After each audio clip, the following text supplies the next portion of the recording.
I no longer belong to Europe, I belong to the South Pacific.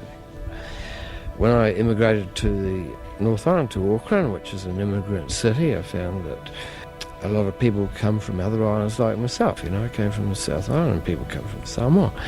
Garden of Eden, Aotearoa belongs to a series of 3 landscapes that Tony Fomison painted in the early 1980s. The work was purchased from Janne Land gallery by the original owner, and it's remained in the same hands, in the same ownership ever since.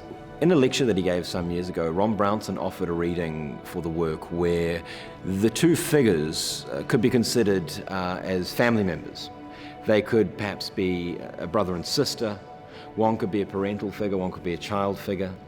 But what is going on here is that they're clearly separated by a great deal of space, perhaps physical space, perhaps emotional space.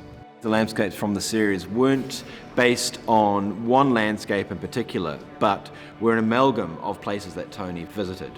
His notebooks do have drawings, though, of Cathedral Cove, which he likely visited during a trip to Barry Brickell's studio and workshop in the Coromandel.